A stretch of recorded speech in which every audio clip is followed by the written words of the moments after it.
हिंदी साहित्य में स्वागत और अभिनंदन है। आप लोगों के लिए यह टीजीटी पीजीटी से संबंधित महत्वपूर्ण प्रैक्टिस सेट को लाया जा रहा है, जिसमें आप अपना आकलन कर सकते हैं कि आपका कितने प्रश्न सही हो रहा है और कौन सा क्षेत्र से आपके प्रश्न गलत हो रहे हैं। जिस क्षेत्र से आपका प्रश्न गलत हो रहा है उस क्षेत्र को आपको क्या अच्छे तरह से तैयार करना है। जैसे बहुत से बच्चों का संस्कृत से कमजोर रहता है, जिसके वजह से उनका 2-3 नंबर कट जाता है, तो उस 2-3 नंबर को आपको तैयार करके अपने नाम एक सीट करना है। यह तभी संभव होगा जब आप निरंतर अभ्यास करेंगे। चलिए देर न करते हुए वीडियो को स्टार्ट करते हैं।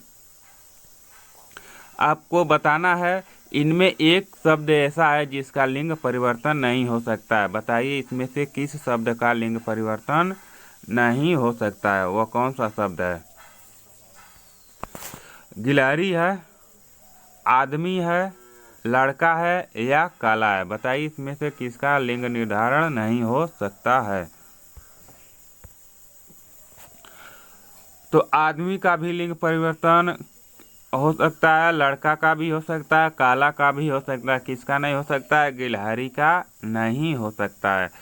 यह क्या है? नित्य स्त्रीलिंग शब्द है। तो गिलहरी का क्या है? लिंग परिवर्तन नहीं किया जा सकता है। तो आपका ए ऑप्शन सही जवाब होगा। अगला प्रश्न बताइए कि निम्नलिखित में से अशुद्ध वाक्य छाटिए। इसमें से आपको अशुद्ध वाक्य को छाटना है। उसने अनेकों पुस्तकें पढ़ी है, मैंने हस्ताक्षर कर दिए हैं, वे प्रतिदिन टहलते हैं, सोना तेज हो रहा है। बताइए इसमें से कौन सा अशुद्ध है? तो आपको पढ़ते ही पता चल गया होगा कि मैंने हस्ताक्षर कर दिए यह क्या शुद्ध है। वे प्रतिदिन टहलते हैं यह भी शुद्ध है। सोना तेज हो रहा है यह भी क्या है? शुद्ध शब्द है। लेकिन उसने अनेकों पुस्तकें खरीदी यह क्या है? आपका गलत वाक्य है। इस तरह से ए ऑप्शन आपका सही जवाब होता है। प्रश्न नंबर 65 बताइए कौन सा शब्द ब्रह्मा का पर्यायवाची नहीं है। आपको बताना है कि इसमें से कौन सा ब्रह्मा का पर्यायवाची शब्द नहीं है। चतुरानन नहीं है, चतुर्मुख नहीं है, चतुर्भुज नहीं है या कमलासन नहीं है। चतुरानन यानी 4 मुख हैं जिसके अर्थात ब्रह्मा जी, इसका भी क्या होता है? ब्रह्मा। चतुर्मुख 4 मुख हैं जिसके? ब्रह्मा जी। कमलासन कमल है आसन जिसका? ब्रह्मा जी। तो चतुर्भुज का क्या होता है? चतुर्भुज 4 हैं भुजाएं जिसकी? यथार्थ विष्णु जी। इसलिए ऑप्शन सी आपका सही जवाब होगा। चतुर्भुज मिस क्या होता है? विष्णु जी होता है। और चतुरानन चतुर्मुख कमलासन मिस क्या होता है? ब्रह्मा जी होता है। अगला देखिए स्वप्न वासवदंता के रचयिता का नाम है। आपको यह बताना है कि स्वप्न वासवदंतम के रचयिता का नाम है। यह संस्कृत से लिया गया है। बताइए इसके रचयिता कौन है? कालिदास हैं, भास हैं, भारवी हैं या श्रीहर्ष हैं। स्वप्न वासवदंतम के रचयिता भास जी हैं। कौन है? भास जी हैं। इन चारों कवियों के बारे में आप लोग थोड़ा विस्तृत अध्ययन कर लीजिएगा, इनसे प्रश्न पूछा ही जाता है। कालिदास की रचनाएं पूछा जाता है, भारवी की रचनाएं पूछा जाता है, श्रीहर्ष का रचनाएं पूछा जाता है, जिसे आप लोग को याद करना है। प्रश्न नंबर 67 बताइए। इसमें आपको बताना है नायक शब्द में कौन सी संधि है। नायक में कौन सा संधि होगा? इसका संधि विच्छेद होता है नय धन अक। क्या होगा? नय धन अक। यह जब दोनों मिलेंगे तो क्या हो जाएंगे? नायक बनता है। नायक में कौन सा संधि विच्छेद होगा? तो अयाद स्वर संधि होगा। क्या होगा? अयाद स्वर संधि होता है।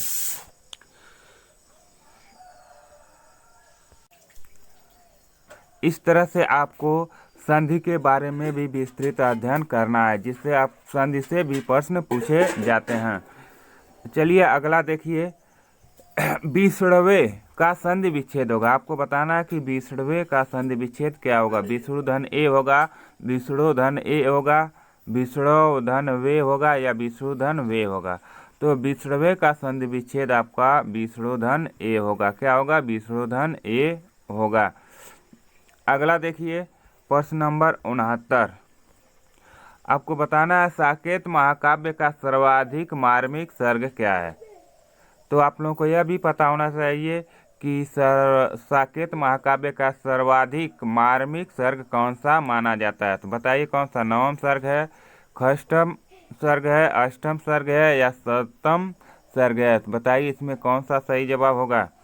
तो साकेत महाकाव्य का सर्वाधिक मार्मिक सर्ग नवम सर्ग माना जाता है। क्या माना जाता है? नवम सर्ग माना जाता है। अगला बताइए प्रश्न नंबर 70। शरद चंद्र का संधि विच्छेद होगा। बताइए कि इसका संधि विच्छेद क्या होगा। शरधन चंद्र, शरत धन चंद्र, सरक्ष धन चंद्र या सरक्ष धन इंद्र। तो इसका संधि विच्छेद बताइए क्या होगा। शरत धन चंद्र इसका सही संधि विच्छेद होगा। शरत धन चंद्र। इसमें कौन सी संधि है? व्यंजन संधि है। अगला बताइए प्रश्न नंबर 71। कूट के माध्यम से आपको क्या है, इसका जवाब देना है। संधि विच्छेद दिया गया है और संधि का नाम दिया गया है जिसको आप कूट के माध्यम से सही मिलान करना है। तो बताइए इसमें सही जवाब क्या होगा। चयन में कौन सी संधि है? चयन में आपका क्या होगा? अयाद संधि। चे धन अन, चयन में अयाद संधि हो जाएगा। एकाएक में एक धन एक, एकाएक इसमें कौन सी संधि है? वृद्धि स्वर संधि है। इत्यादि में इति धन आदि, इत्यादि हो जाएगा। इसमें क्या है? यड़ स्वर संधि है। धर्माध्यक्ष, धर्माध्यक्ष में धर्म धन अध्यक्ष, इसमें क्या हो जाएगा? दीर्घ स्वर संधि हो जाएगा। तो इस तरह से पहले का तीसरा सही, पहले का तीसरा किसमें? बी वाले में सही है। दूसरे का पहला, तीसरे का चौथा और चौथे का दूसरा सही है। इस तरह से आपका बी ऑप्शन सही जवाब होगा। चलिए अगला बताइए प्रश्न नंबर 72। आपको बताना है त्रिनेत्र में कौन सा समास है। बताइए त्रिनेत्र में कौन सा समास होगा। कर्मधारय समास है, द्विगु समास है, बहुव्रीहि समास है या तत्पुरुष समास है। बताइए कौन सा होगा। तो त्रिनेत्र में इस तरह से अगर कंफ्यूजिंग वाला क्वेश्चन आपके पेपर में आता है तो इसमें द्विगु और बहुव्रीहि दोनों समास होगा। लेकिन अगर बहुव्रीहि समास दिया हो तो उसमें बहुव्रीहि समास को ही आपका सही जवाब मानना है। तीन है नेत्र जिसके अर्थात शिव जी। तीन नेत्रों का समूह हो जाएगा तो द्विगु समास। लेकिन जब दोनों ऑप्शन में हो तो दोनों में आपको बहुव्रीहि समास को ही सही करना है, क्योंकि आयोग भी क्या है, ऐसे प्रश्नों में बहुव्रीहि समास को ही सही मानता है। अगला बताइए 73। इनमें द्वंद्व समास किस शब्द में है। बताइए कि किसमें द्वंद्व समास है। द्वादश में, त्रिरात्रम में, पंचगवम में या घनश्यामः में। तो बताइए इसमें द्वंद्व समास किसमें होगा। जिसमें दोनों पद की प्रधानता होती है वहीं पर द्वंद्व समास होता है। जैसे माता पिता भाई बहन। तो इसमें द्वादश, 2 और 10 बराबर कितने होते हैं? 12। 2 और 10 बराबर 12। 2 और 10 मिलकर क्या हो जाएंगे? द्वंद्व समास हो जाएंगे। कोई भी संख्या होता है तो उसमें क्या होता है? द्वंद्व समास ही होता है। द्वादश हो गया, त्रयोदश हो गया, पंचदश हो गया, इसमें क्या है? द्वंद्व समास है। अगला बताइए प्रश्न नंबर 74। मतय शब्द रूप मति शब्द का है। आपको बताना है कि मतय शब्द रूप मति शब्द का कौन सी विभक्ति है, कौन सा वचन है। चतुर्थी बहुवचन है, चतुर्थी एक वचन है, सप्तमी एक वचन है या पंचमी एक वचन है। बताइए इसमें से कौन सा सही जवाब होगा। तो मत्यय जो है वह चतुर्थी एक वचन का शब्द है, चतुर्थी एक वचन का शब्द है। अगला बताइए प्रश्न नंबर 75।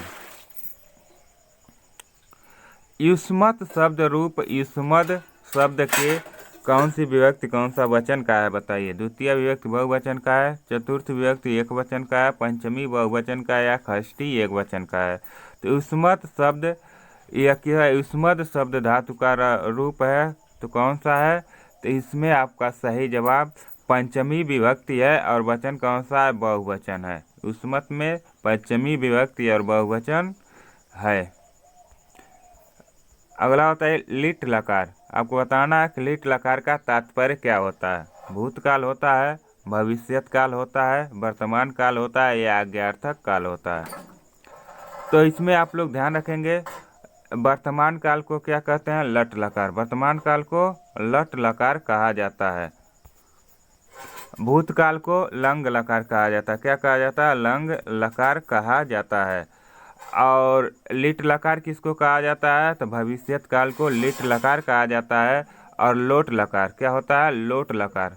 लोट लकार आपको आज्ञार्थक या आज्ञा देने के अर्थ में प्रयोग किया जाता है। इस तरह से यह 4 मुख्य लकार होते हैं जिसे आपको इसका अध्ययन करना और ज्ञान होना अति ही आवश्यक है। यहाँ से प्रश्न पूछे ही जाते हैं। इन चारों लकारों को आपको ज्ञान होना चाहिए। अगला बताइए, स्था धातु का लोट लकार उत्तम पुरुष द्विवचन है।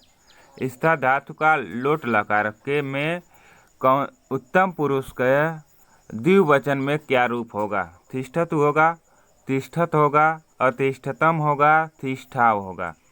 तो इसमें बताइए आपका सही जवाब क्या होगा?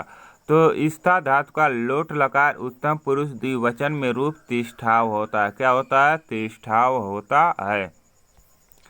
अगला देखिए प्रश्न नंबर 78, पठित्वा में कौन सा प्रत्यय प्रयुक्त हुआ? आपको बताना पठित्वा में कौन सा प्रत्यय है। त प्रत्यय है, कुत्वा प्रत्यय है, तव्यत प्रत्यय, अनियर प्रत्यय है। तो पठित्वा में कौन सा प्रत्यय है? कुत्वा प्रत्यय है। इस तरह से बी ऑप्शन आपका सही जवाब होगा। प्रश्न नंबर 79 बताइए, पूजनीय शब्द में प्रयुक्त प्रत्यय है। बताइए इसमें कौन सा प्रत्यय है? त्वा प्रत्यय है, य प्रत्यय है, नीय प्रत्यय है या नियर प्रत्यय है। तो इसमें अनियर प्रत्यय आपका सही जवाब होगा। पूजनीय में कौन सा प्रत्यय है? अनियर प्रत्यय है।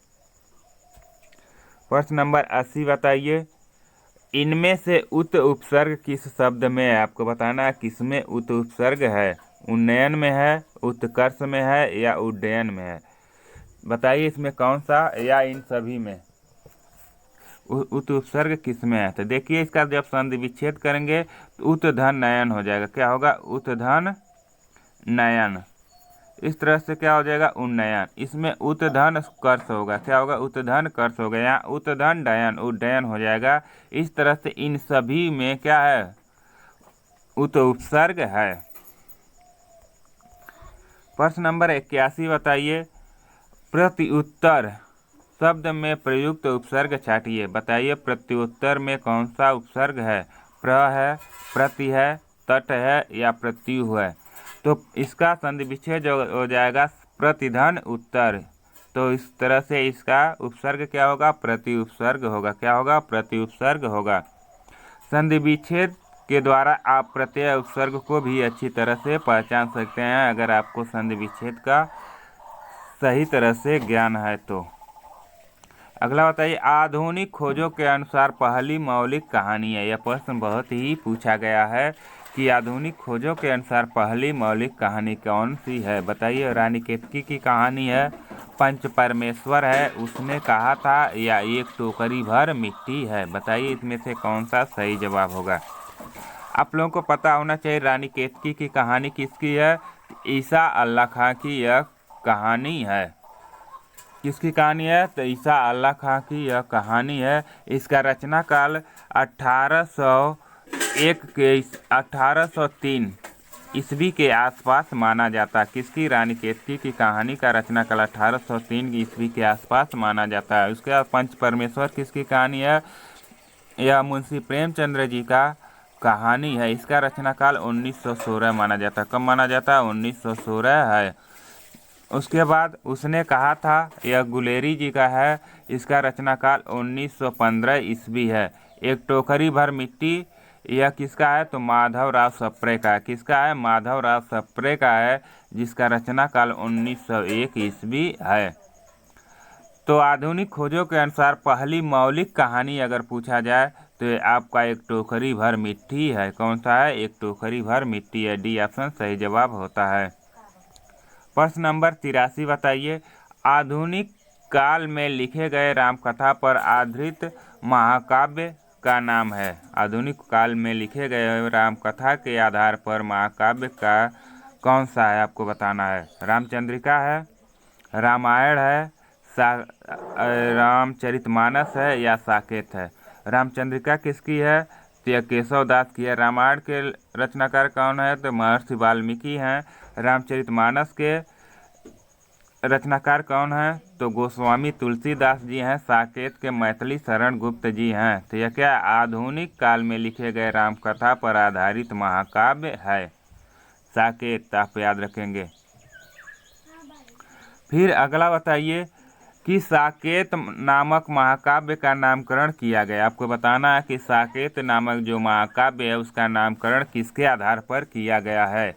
नायक के नाम पर किया गया है, नायिका के नाम पर, स्थान के नाम पर या घटना के नाम पर। यह प्रश्न बहुत ही पूछा गया। एक प्रश्न आपसे पूछा जाता है साकेत का अर्थ क्या है, तो आपको पता होना चाहिए साकेत का अर्थ होता है अयोध्या। क्या होता है, अयोध्या होता है। और अयोध्या के नाम पर ही इसका नाम साकेत रखा गया। किसके स्थान नाम पर, स्थान के नाम पर। अयोध्या क्या एक स्थान है, स्थान के नाम पर ही साकेत महाकाव्य का नामकरण किया गया था। अगला होता है ये प्रश्न नंबर 85, शुद्धाद्वैतवाद के प्रवर्तक का नाम है। आपको बताना है कि शुद्धाद्वैतवाद के प्रवर्तक का क्या नाम है। हित हरिवंश है, चैतन्य महाप्रभु है, निम्बार्काचार्य है या वल्लभाचार्य है। तो प्रवर्तक से भी आपका प्रश्न पूछा जाता है, जिससे हर सभी प्रवर्तकों का नाम आपको पता होना चाहिए। बताइए इसका सही जवाब क्या होगा, शुद्ध अद्वैतवाद। शुद्धाद्वैतवाद के प्रवर्तक वल्लभाचार्य जी हैं। आपसे पूछा जाता है पुष्टि मार्ग के प्रवर्तक कौन है, तो वल्लभाचार्य जी ही हैं। गौड़ी संप्रदाय के प्रवर्तक कौन है, तो गौड़ी संप्रदाय के प्रवर्तक चैतन्य महाप्रभु जी हैं। द्वैताद्वैतवाद के प्रवर्तक कौन है, तो निम्बार्काचार्य जी हैं। इस तरह से सभी प्रवर्तकों के नाम आपको पता होना चाहिए। अगला बताइए प्रश्न नंबर 86, घीसू और माधव प्रेमचंद्र की किस कहानी के पात्र हैं। आपको बताना है कि घीसू और माधव प्रेमचंद्र के किस कहानी के पात्र हैं। पंच परमेश्वर के, कफन के, कुश की रात के या ईदगाह के। आप सभी लोगों को पता होगा कि घीसू और माधव कफन कहानी के पात्र हैं। यह किसकी कहानी है, तो मुंशी प्रेमचंद्र जी की कहानी है। अगला बताइए रानी केतकी की कहानी के लेखक का नाम है। आपसे पूछा ही गया कि रानी केतकी की कहानी के लेखक का नाम क्या है। सदा सुखलाल है, लल्लू लाल है, ईसा अल्लाह खा है या सदल मिश्र हैं। बताइए इसमें सही जवाब क्या होगा, तो रानी केतकी की कहानी के लेखक ईसा अल्लाह खा जी हैं। अगला बताइए प्रश्न नंबर 88, छायावादी काव्य की समय सीमा है। आपको बताना है कि छायावादी काव्य की समय सीमा क्या है। 1900 से 1920 है, 1920 से 1936 है, 1943 से 1953 है या इनमें से कोई नहीं। तो आप सभी लोगों को पता होना चाहिए कि भारतेंदु युग का समय 1857 से 1900 ईस्वी तक माना जाता है, जिसे पुनर्जागरण काल के नाम से भी जाना जाता है। दूसरा काल होता है द्विवेदी युग। द्विवेदी युग को जागरण सुधार काल भी कहा जाता है। इसका समय 1900 से 1918 ईस्वी माना जाता है। उसके बाद तीसरा काल आता है छायावाद काल, जिसका समय 1920 से 1936 माना जाता है। कितना माना जाता है, 1920 से 1936। किसी किसी बुक में 1918 भी माना जाता है, ठीक है। और उसके बाद आपका प्रगतिवाद का समय 1936 से 1942 ईस्वी माना जाता है। उसके बाद 1943 से प्रयोगवाद का आरंभ होता है। इन सभी काल विभाजन को भी आपको याद रखना है। अगला बताइए गोदान का प्रकाशन वर्ष है। आपको बताना है कि गोदान का प्रकाशन वर्ष क्या है। 1930 है, 1932 है, 1935 है या 1936 है। तो गोदान का प्रकाशन वर्ष 1936 है। क्या है, 1936। आपका डी ऑप्शन सही जवाब होगा।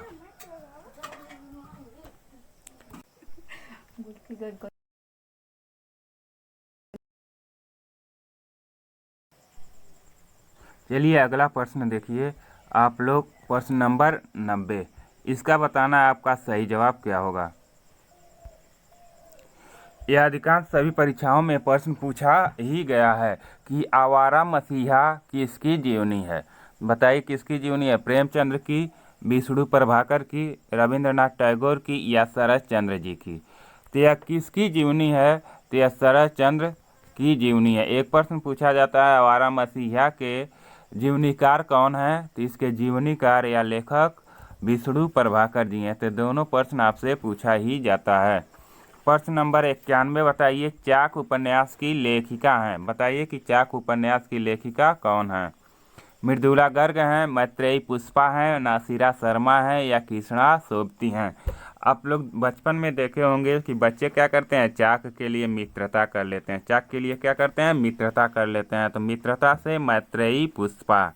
तो चाक उपन्यास की लेखिका मैत्रेयी पुष्पा जी हैं। वे बताइए, पर्ण मुकुट नामक निबंध संकलन के लेखक हैं। जो पर्ण मुकुट है एक निबंध संकलन है, इसके लेखक कौन हैं? बताइए, कुबेरनाथ राय हैं, विद्यानिवास मिश्र हैं, शांति प्रिय द्विवेदी हैं या डॉक्टर नागेंद्र हैं? तो पर्ण मुकुट नामक निबंध संकलन के लेखक विद्यानिवास मिश्र जी हैं। कौन है? विद्यानिवास मिश्र जी हैं। प्रश्न नंबर 93 बताइए कि ब्रजभाषा का विकास किस अपभ्रंश से हुआ? आपको बताना है कि ब्रजभाषा का विकास किस अपभ्रंश से हुआ है। ब्राह्मण अपभ्रंश से, सौरसेनी अपभ्रंश से, मागधी अपभ्रंश से या अर्धमागधी अपभ्रंश से? तो ब्रजभाषा का विकास सौरसेनी अपभ्रंश से हुआ है। किससे हुआ? सौरसेनी अपभ्रंश से हुआ है। यह भी प्रश्न पूछा ही जाता है। अगला एक प्रश्न पूछा जाता है कि ब्रजभाषा का विकास किस रूप में सर्वाधिक हुआ है?